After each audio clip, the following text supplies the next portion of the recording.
मेरे सभी प्यारे साथियों को मेरा प्यार भरा नमस्कार। और आज के वीडियो में हम लोग डिस्कस करेंगे टॉमस हार्डी पर आधारित कुछ मोस्ट इंपॉर्टेंट एमसीक्यूज।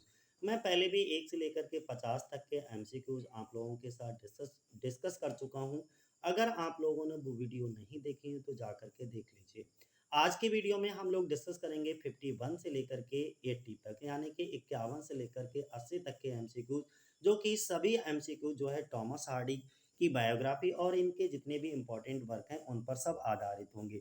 ये एमसीक्यू डिस्कस करने से पहले थोड़ा सा टॉमस हार्डी के बारे में ब्रीफली बायोग्राफी को देख लीजिएगा, उनके बारे में समझ लीजिएगा। अगर हम टॉमस हार्डी की बात करते हैं तो टॉमस हार्डी का जो जन्म है वो 2 जून 1840 को कहाँ, स्टैनफोर्ड डॉर्सेट इंग्लैंड में होता है। और इनकी मृत्यु की अगर हम बात करें तो 11 जनवरी 1828 को लगभग 87 वर्ष की आयु में डॉरचेस्टर डॉर्सेट इंग्लैंड में ही इनकी क्या हो जाती है, मृत्यु हो जाती है। अगर हम इनके माता पिता की बात करते हैं तो इनके पिता टॉमस हार्डी होते हैं और इनकी माता का नाम जेमिमा होता है।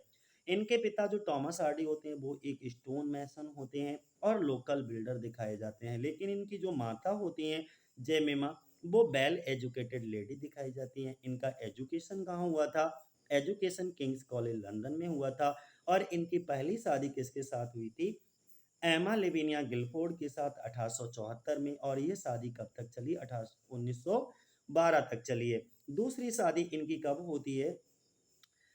फ्लोरेंस डगडेल के साथ 1914 में होती है और ये इनकी मृत्यु तक चलती है, क्योंकि इनकी मृत्यु भी कब हो जाती है? 1928 में हो जाती है। तो फ्लोरेंस डगडेल के साथ लास्ट तक ये रहते हैं, 1914 से लेकर के 1928 तक।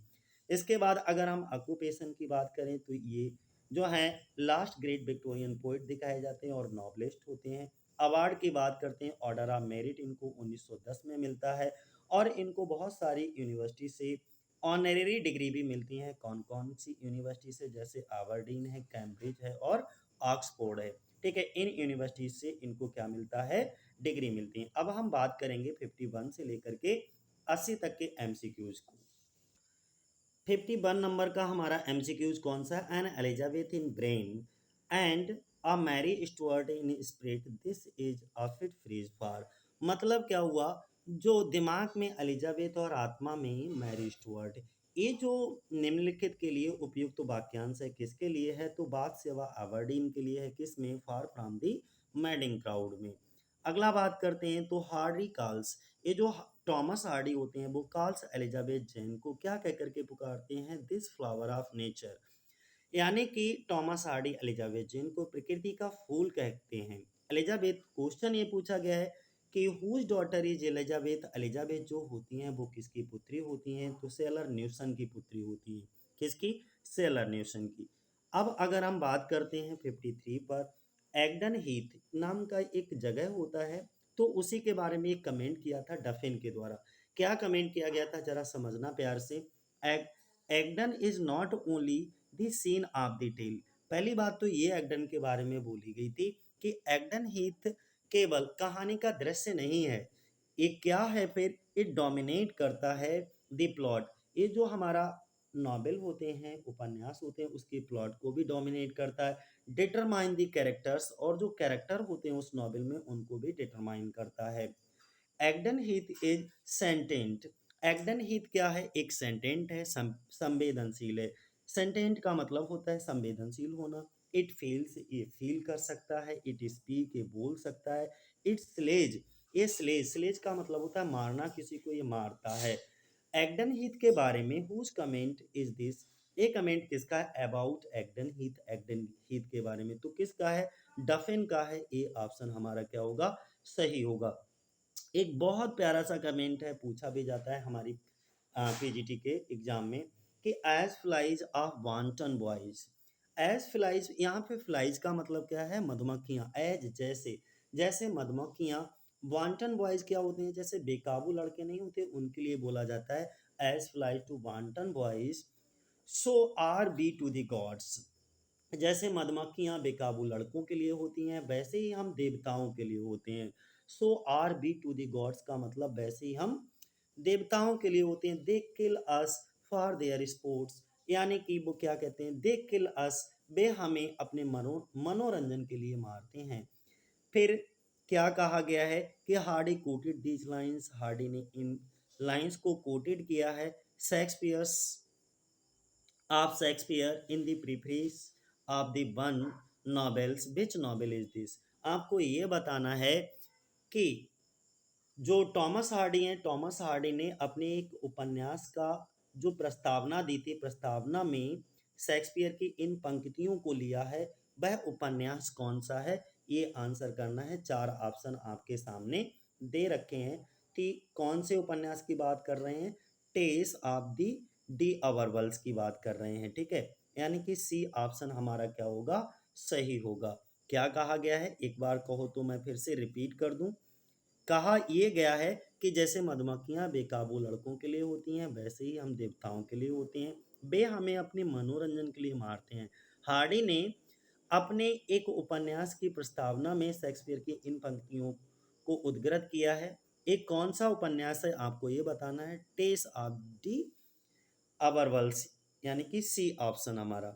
और 55 नंबर पे अगर हम बात करें, Hardy has taken a clue from Shakespeare's famous comedy As You Like It for the title of one of his novels. Hardy ने अपने एक उपन्यास के शीर्षक के लिए शेक्सपियर की प्रसिद्ध comedy As You Like It से एक क्लू लिया है। एक कौन सा नॉवेल है, आपको ये बताना है। ठीक है, 55 में चार ऑप्शन आपके सामने दे रखे हैं, तो कौन सा है। Under the green wood tree. ये एक सॉन्ग होता है किसमें, विलियम शेक्सपियर की फेमस कॉमेडी होती है एज यू लाइक इट में, वो एक सॉन्ग दिखाया जाता है, उसी सॉन्ग से इस टाइटल को लिया है टॉमस हार्डी ने अपने नॉवेल के लिए। अगला 56 नंबर पे देखिएगा, Hardy was so much impressed. Hardy बहुत ज़्यादा प्रभावित थे, किस चीज़ से बहुत ज़्यादा प्रभावित थे। ग्रेज, जो टॉमस ग्रे थे, उनकी एक आई थी from an elegy written in a country churchyard, ठीक है, elegy, that he gave the title of one of his novels from one of its lines। which novel, वो नॉवेल कौन सा था। हाँ, क्या कहा गया है, टॉमस हार्डी ने ग्रे की एलेजी से इतने प्रभावित हुए कि उन्होंने अपने एक उपन्यास का टाइटल इनके एक पंक्ति से रखा। वह कौन सा नॉवेल है, वो आपको बताना है। चार ऑप्शन फिर से आपके सामने दे रखे हैं। तो far from a madding crowd, B option हमारा क्या होगा, सही होगा, far from the madding crowd. 57 number की बात करें, 57 नंबर पे एमिन एमिनेंट बिल। एमिनेंट बिल क्या होती है, एमिनेंट एमिनेंट बिल किसकी विशेषताओं में से एक है। तो जो हार्डी के नॉवेल्स होते हैं, हार्डी के नॉवेल्स में एमिनेंट बिल को दिखाया जाता है, ठीक है। हार्डी के जितने नॉवेल्स होते हैं उसमें एमिनेंट बिल एक विशेषता के रूप में रखा जाता है, उसमें ये प्रमुख होती है उसकी। दी फेमस ट्रेजिडी, एक इनकी बहुत ही फेमस ट्रेजिडी है of the queen of Cornwall, ठीक है, एज। तो यहाँ पे बोला गया है the famous tragedy of the queen of the Cornwall है, वो क्या है। चार ऑप्शंस फिर से आपके सामने दे रखे हैं। तो ये क्या है, एक ड्रामा है। ये क्या है, एक ड्रामा है, क्वीन ऑफ द कॉर्नवॉल, ठीक है। तो कौन सा ऑप्शन है, सी ऑप्शन, यानी कि आ ड्रामा बाई हार्डी। 59 नंबर पे देख लो, poems of the past and the present. देखो, यहाँ पर फिर से बात कर ली गई है पोएम्स ऑफ द पास्ट, और फिर किसकी बात कर ली गई, the present and Wessex poem. ये जो दो पोएम्स हैं, present of the past and the present and Wessex poems are the poetic collection of, एक किसके पोइटिक कलेक्शन है, तो टॉमस हार्डी की ये पोइटिक कलेक्शन है। कौन कौन सी, पहली है पोएम्स ऑफ द पास्ट, और दूसरी कौन सी है, the present and basics poem. The present and basics poem, ये दोनों, पहली और दोनों, ये दोनों पोइट्री कलेक्शन किसकी हैं, टॉमस हार्डी की हैं। अगला 60 नंबर का क्वेश्चन कौन सा है, which is an epic drama by Hardy. Thomas Hardy के द्वारा एक इपिक ड्रामा भी लिखा गया था, वो कौन सा था, इंपॉर्टेंट भी है। डायनास्ट, कौन सा था, डायनास्ट, ठीक है। तो डायनेस्ट को ध्यान बनाए रखिएगा। अगला हम बात करते हैं 61 पे, क्रैश कैजुअली, किसकी बात कर लेते हैं, crass casually and dicing time are the phrase Hardy uses in. उन्होंने क्या करा है, उन्होंने बोला है कि crass casualty and dicing time वे वाक्यांश हैं जिनका उपयोग हार्डी ने किया, किस में किया है। चार ऑप्शंस फिर से आपके सामने हैं, तो बी हैप में, ठीक है, हैप, बी ऑप्शन हमारा सही होगा।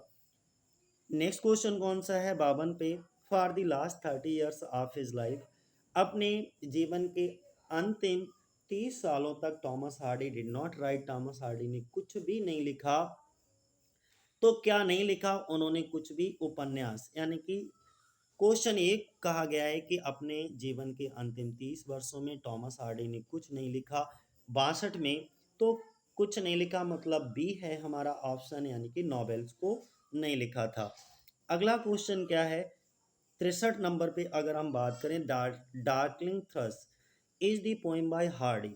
ये जो डार्कलिंग थ्रस है ये क्या है? एक पोइम है किसके? हार्डी के द्वारा। इट्स ओरिजिनल टाइटल इज, इसका ओरिजिनल टाइटल कौन सा है? डार्कलिंग थ्रस का।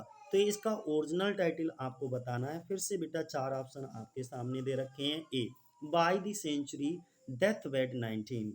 कौन सा है? A option, by the century death wed 19।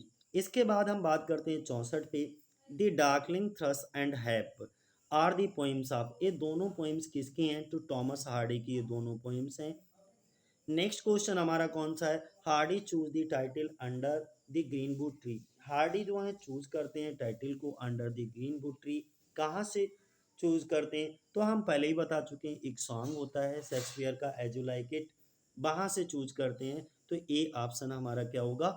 सही होगा। 66 नंबर पे अगर हम बात करें, it is a historical novel of Hardy. Hardy का ये एक हिस्टोरिकल नॉवेल है जो कि इसकी सेटिंग हुई थी बेमाउथ में। इट इज, ये कौन सा नॉवेल है आपको ये बताना है। तो 66 नंबर पे चार ऑप्शन आपके दे रखे हैं, एक ऑप्शन आपका सही है। कौन सा है? The Trumpet Major. कौन सा? The Trumpet Major, C option हमारा क्या होगा? सही होगा। 67 नंबर का क्वेश्चन क्या है? विच न्यूज़पेपर पब्लिश, कौन से न्यूज़पेपर में पब्लिश की गई थी? Tess of the D अवरवेल्स।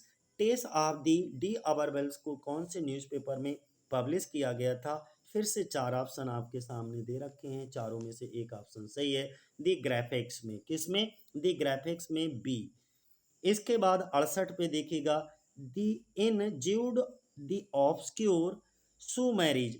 जो इसमें ज्यूड दी ऑब्सक्योर होता है, इसमें जो सू होती है वो किससे शादी कर लेती है?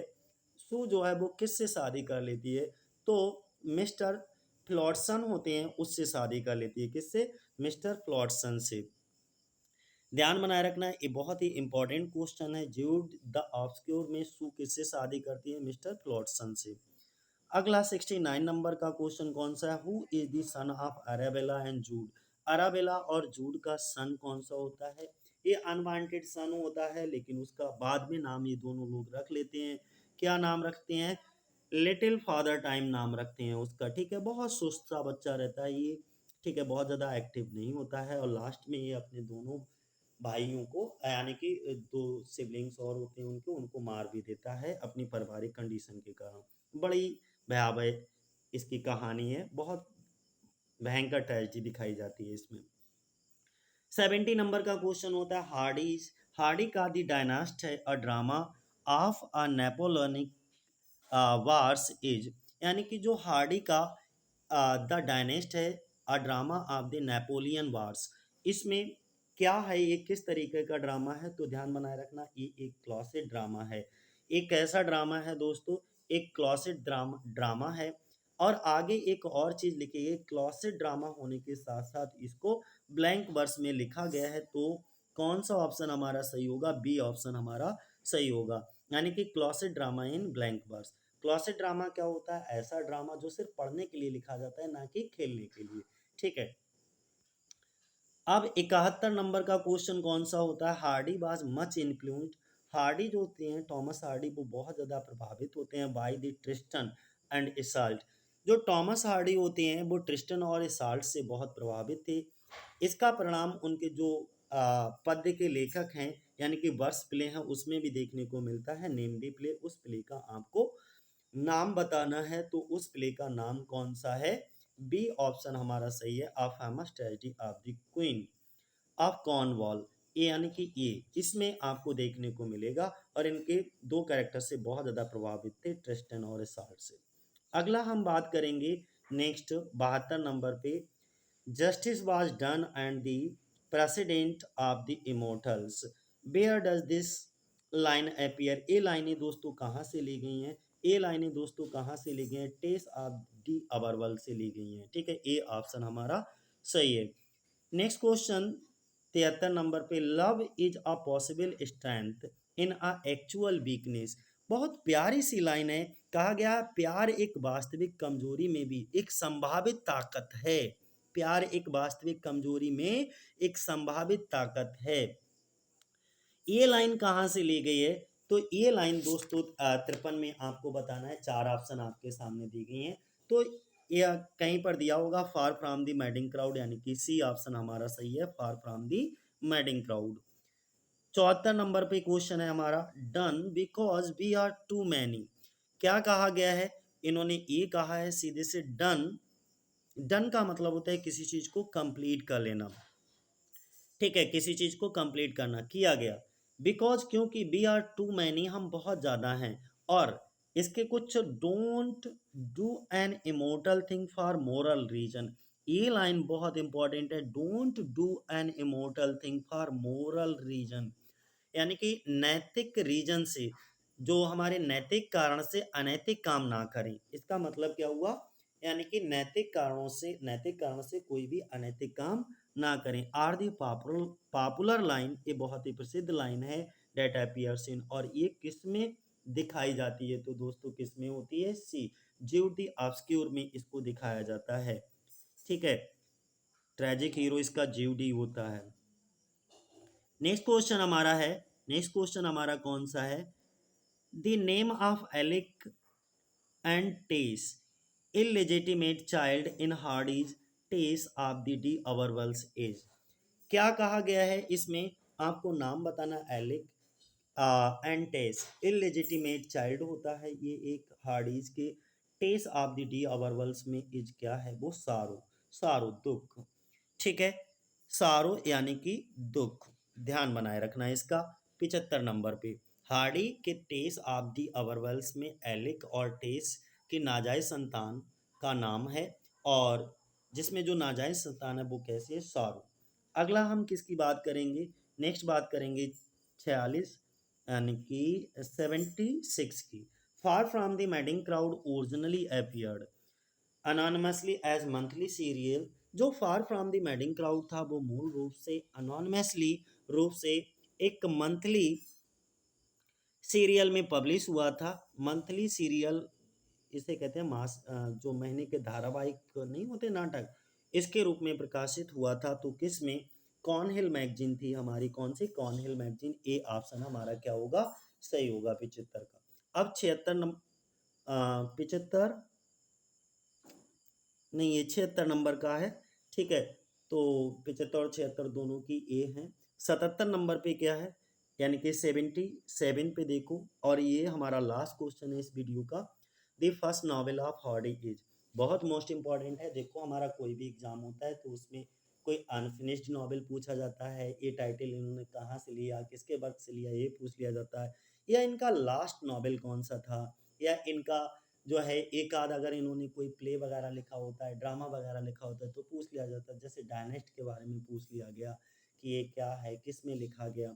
तो ये सब चीज़ें आपको मेन मेन पॉइंट याद बनाए रखना है। तो इनका पहला नॉवेल कौन सा था दोस्तों?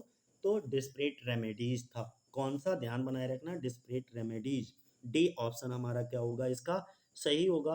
तो ये हमारा टॉमस हार्डी के ऊपर, इनकी लाइफ और इनके जितने भी इम्पोर्टेंट वर्क थे, उनके जितने एमसीक्यूज थे, वो हमने आपके साथ डिस्कस कर लिए। और इन पर टोटल 3 वीडियो बनाई हैं, ये पार्ट 3 था।